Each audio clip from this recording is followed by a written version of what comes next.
Hi, I'm Deondra Kamau Means of the Children's Theater of Cincinnati. And this is What's That Mean, Mr. Means?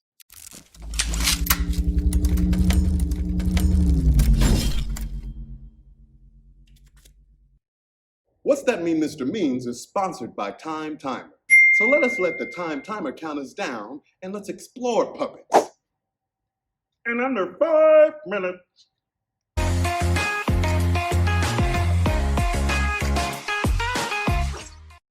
So, what is a puppet? A puppet is an inanimate object which is moved in such a way to bring the object to life. Puppetry has had a tremendous influence on the way children connect with the world. Think Mr. Rogers' Land of Make-Believe, Sherry Lewis and Lamb Chop, Jim Henson's The Muppets, and Sesame Street. But the history of the puppet and how it came to be an icon of our culture is an interesting one. Some historians believe the first puppets were developed in India, possibly as long ago as 1000 BC. That's a long time ago, no lie. The first puppets were probably nothing more than simple stick figures made using various materials found on the ground. While simplistic in design and appearance, the show actions were loud and full of fanfare. Audiences could get hypnotized by watching how the inanimate objects took humanistic actions.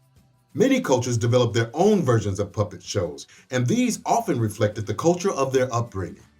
In some rural African regions, puppetry remains a cultural teaching element, playing a role that books and education do in urban regions. Sign me up for that class. Puppet shows were a creative outlet and became known as a way to pass the time with friends and family, which got passed down to many generations. There are many types of puppets. Marionettes, which are controlled from above with strings. Hand puppets, where the fingers operate two hands and the head. Shadow puppets, believed to have started in the Middle East in a style where silhouettes are used to tell the story. Rod and arm puppets, where the mouth is controlled by the puppeteer's one hand while the other uses rods to control the arms. Bunraku puppetry, performed with nearly life-size wooden puppets. Ventriloquist dummies. Finger puppets, stick puppets, sock puppets, even just your hand. Not only is puppetry a very fascinating art form, but it's also a unique communication tool. Whether you're a performer, teacher, therapist, or somebody who just wants to have plain old fun, communication through a puppet can be a very effective way of expressing yourself. You can say things as a puppet that you wouldn't say as yourself. And puppets can be as appealing to adults as they can be to children. Now that we have a better understanding of theater puppets, it's time to make a puppet of your own. Yay!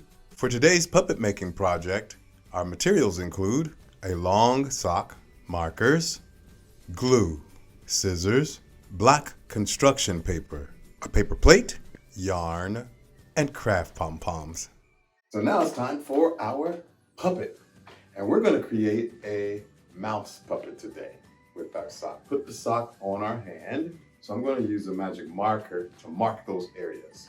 The ears, I'll put them right up here where my knuckles are. The eyes right about here. On my fingernail, I'll put the nose.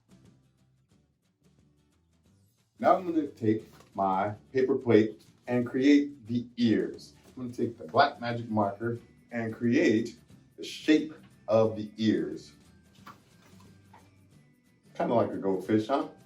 After that, I'm going to cut this out. So if I cut this one out, then I'll use it to trace the next ear.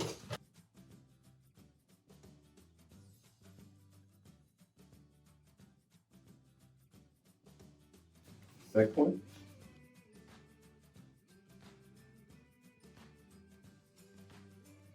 Just like that. And I'm going to use my brown to be the outside of the ears. And the inside of the ear, I think I'm going to use pink.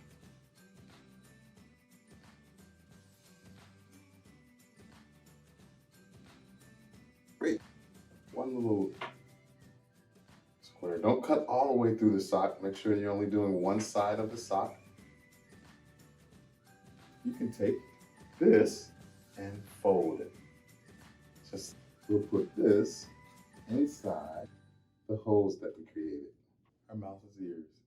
Black construction paper. And cut 2 circles. I'm going to use the glue. Press firmly down. Now here's the fun part. I'm going to use our purple pom-pom because I have a white sock. Dot. An eye. Last but not least, we have a piece of yarn. I have 2 even strips like this and make this loop just like that, almost like you're about to tie your shoe. And around the nose. Here you have your sock puppet.